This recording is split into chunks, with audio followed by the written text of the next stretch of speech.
नमस्कार दोस्तों, मेरा नाम रमेश। आपका स्वागत करता हूं यूट्यूब चैनल LIC इंश्योर में। दोस्तों, जैसे कि आपने वीडियो का थंबनेल देख ही लिया होगा कि आज के वीडियो का टॉपिक क्या है।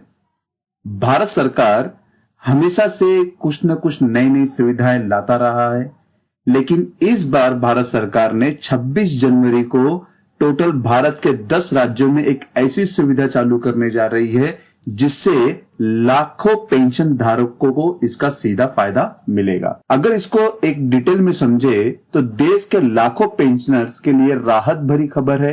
केंद्र सरकार 26 जनवरी से नई सुविधा करने जा रहा है जो पेंशन भोगियों की समस्याओं का निवारण करेगी।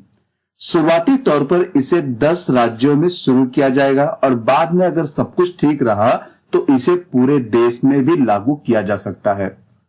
तो दोस्तों, आगे वीडियो में हम बात करेंगे कि भारत सरकार वो कौन सी सुविधा लेके आ रही है पेंशन धारकों के लिए। तो चलिए स्टार्ट करते हैं वीडियो को। लेकिन उससे पहले अगर आप चैनल के वीडियो पे नए हैं तो चैनल को सब्सक्राइब कर दीजिए और बेल आइकन बटन के साथ में ऑल ऑप्शन पर क्लिक कर दीजिए, जिससे मेरे वीडियो का नोटिफिकेशन आपको मिलता रहे। दोस्तों, यहां पर भारत सरकार एक हेल्पलाइन सर्विस स्टार्ट करने जा रही है जिससे जो पेंशन धारक है या फिर जिनको भत्ता मिलता है उसके प्रॉब्लम्स को ये हेल्पलाइन नंबर सॉल्व करेगा। इसके तहत बुजुर्गों को एक फोन पर सारी मदद उपलब्ध कराई जाएगी। केंद्र सरकार ने बुजुर्गों की मदद के लिए प्रस्तावित नेशनल हेल्पलाइन नंबर को लेकर तैयारी फिलहाल पूरी तरह कर ली है, जिसके लिए पहले चरण में भारत के 10 राज्यों में ही बुजुर्गों के लिए यह हेल्पलाइन सेवा शुरू की जा रही है। बाद में सभी राज्यों को जोड़ा जाएगा। इसकी शुरुआत नए साल में 26 जनवरी में होगी, जिसमें केंद्रीय श्रम मंत्रालय ऐसी स्कीम लाना चाहता है जहां आम लोग एक साथ पीएफ व पेंशन का लाभ उठा सके। देश में इस समय सरकारी तौर पर 3 तरह की पेंशन स्कीम अवेलेबल है। पहली पेंशन स्कीम की बात करें तो वो है नेशनल पेंशन स्कीम। सरकारी व सरकार के अधीन संस्थाओं का एक अंश इसके दायरे में आता है। दूसरी स्कीम है प्रधानमंत्री श्रमयोगी, जिसमें एनपीएस मतलब नेशनल पेंशन स्कीम और पीएफ के दायरे में आने वाले इस स्कीम का लाभ नहीं उठा सकते। तीसरी स्कीम है अटल पेंशन योजना। देश के सभी नागरिक इस योजना का लाभ उठा सकते हैं। इसके अलावा विभिन्न प्राइवेट संस्था व बीमा संस्थाओं की अपनी अपनी अलग पेंशन स्कीम भी है। सभी स्कीम के मामले में ग्राहकों को ही किस्त इसकी चुकानी पड़ती है। दोस्तों, अगर टोल फ्री नंबर की बात करें तो मंत्रालय ने इसके लिए जो टोल फ्री नंबर चुना है वह है 14567। फिलहाल यह नंबर मौजूदा समय में तेलंगाना सरकार इस्तेमाल कर रही है। मंत्रालय ने इसका ट्रायल भी तेलंगाना सरकार को ही दिया हुआ है। इस हेल्पलाइन नंबर के लिए टाटा ट्रस्ट की विजय वाहिनी चैरिटेबल फाउंडेशन की भी मदद ली गई है, जिसमें सामाजिक न्याय एवं अधिकारिता मंत्रालय बुजुर्गों के लिए प्रस्तावित इस हेल्पलाइन नंबर को लेकर पिछले साल भर से काम कर रही है। तो दोस्तों, फाइनली यहां पर इसका ट्रायल कंप्लीट हो चुका है। जनवरी 2021 में यहां पर इसको टोटल भारत के 10 राज्यों में चालू कर दिया जाएगा। अगर दोस्तों इसका शुरुआती तौर पे बात करें तो किस राज्य में इसे शामिल किया जाएगा? बुजुर्गों के मदद के लिए 26 जनवरी से होने वाली इस हेल्पलाइन सेवा के लिए अभी राज्यों के नामों को अंतिम रूप नहीं दिया गया है। मतलब अभी तक यहां पर 10 राज्यों का नाम चुनाव नहीं किया गया है, लेकिन एक सूत्रों के मुताबिक इसमें उत्तर प्रदेश, मध्य प्रदेश और तेलंगाना जैसे राज्य भी शामिल रहेंगे। साथ साथ दोस्तों यहां पर इसमें स्वयंसेवी संस्थाएं मतलब जो एनजीओ है और सामाजिक कार्यकर्ता होंगे वो इसके साथ में जोड़े जाएंगे, क्योंकि यहां पर मंत्रालय से जुड़े अधिकारियों के मुताबिक इस हेल्पलाइन सेवा से बुजुर्गों के लिए काम करने वाले देश भर के स्वयंसेवी संस्थाएं और सामाजिक कार्यकर्ता भी इसके साथ में जोड़े जाएंगे। साथ ही सभी पुलिस थाने और जिला प्रशासन के अधिकारी भी जोड़े जाएंगे। बुजुर्गों के सुरक्षा सहित अपनी छोटी छोटी जरूरतों के लिए अब उन्हें यहां से वहां भटकने की जरूरत नहीं पड़ेगी। वे गुजारा भत्ता और पेंशन से जुड़े मामले भी इसके जरिए दर्ज करा सकते हैं। तो दोस्तों ये तो था कि भारत सरकार किस तरह से पेंशन धारकों के लिए एक सुविधा शुरू करने जा रही है, तो वहीं साथ साथ में एक कष्ट भी उन्हें यहां पर झेलना पड़ेगा, क्योंकि यहां पर पेंशन के लिए संतान की जो उम्र का नियम था वो यहां पर टोटली खत्म कर दिया गया है।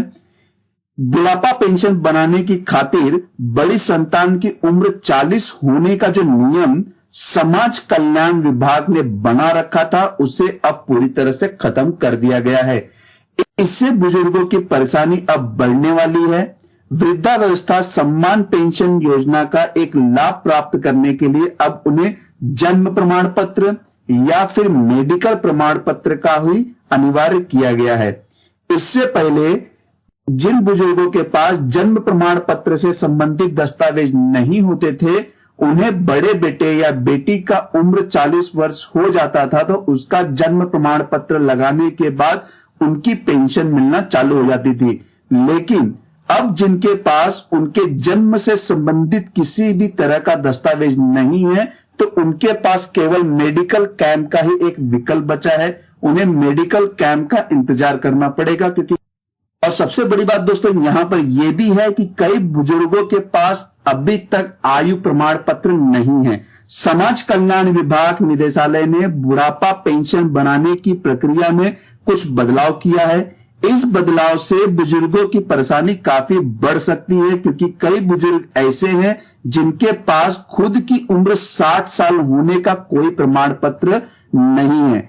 ऐसे में वो बुजुर्ग अपनी बड़ी संतान की उम्र का 40 होने पर उसका जन्म प्रमाण पत्र देने के बाद बुढ़ापा पेंशन का जो लाभ उठा पा रहे थे वो अब नहीं उठा पाएंगे, क्योंकि यहां पर समाज कल्याण विभाग ने इस नियम को खत्म कर दिया है। पेंशन का लाभ लेने के लिए पात्र ज्यादातर बुजुर्गों के पास उनकी आयु से संबंधित किसी तरह का दस्तावेज नहीं मिल पाता है। जिला समाज कल्याण अधिकारी ने कहा है कि बुढ़ापा पेंशन बनाने के लिए बुजुर्ग को फिलहाल अपना जन्म प्रमाण पत्र लाना ही होगा, क्योंकि मेडिकल कैंप लगाने के आदेश अभी तक मुख्यालय से नहीं आए हैं। बड़ी संतान की उम्र 40 होने के नियम को विभाग ने पूरी तरह से यहां पर खत्म कर दिया है। साथ ही साथ एक अच्छी खबर और बड़ी खबर भारत सरकार ने और दी है, जिसमें वो उन कर्मचारियों के लिए भी पीएफ और पेंशन शुरू करने जा रहे हैं जो केंद्र सरकार से नहीं है। जैसे कि केंद्र सरकार अब डिलीवरी मैन वो कैब चालकों को भी पीएफ व पेंशन के दायरे में लाने की तैयारी कर रही है। गौरतलब है कि निजी क्षेत्र में कार्यालय सभी को पीएफ व पेंशन का लाभ नहीं मिल पाता है, जिसके लिए न्यूनतम 20 कर्मचारी होने पर कोई भी संस्था अपने कर्मचारियों को पीएफ व पेंशन की सुविधा प्रदान नहीं करती है। इसके अलावा जो लोग किसी संस्था में काम नहीं करते हैं बल्कि स्वयं पर निर्भर पेशे से जुड़े होते हैं, जैसे सेल्फ एम्प्लॉयड हैं, उन्हें भी पेंशन व पीएफ की सुविधा प्राप्त नहीं होती है। अब उस वर्ग के लिए भी केंद्र सरकार पीएफ व पेंशन शुरू करने जा रही है। सबसे ज्यादा ध्यान प्लेटफॉर्म वर्करों पर दिया जा रहा है, क्योंकि प्लेटफॉर्म वर्करों में वे लोग आते हैं जिन्हें नियोक्ता की तरफ से मासिक तौर पर कोई निर्धारित वेतन नहीं दिया जाता है। इसमें डिलीवरी मैन आते हैं, कैब चालक आते हैं और जैसे बहुत सारे लोग हैं जो ऐसी कैटेगरी में आते हैं। आंकड़ों के मुताबिक देश में समय पर लाखों कर्मचारी घर घर जाकर ई कॉमर्स के उत्पाद की बिक्री व डिलीवरी कर रहे हैं।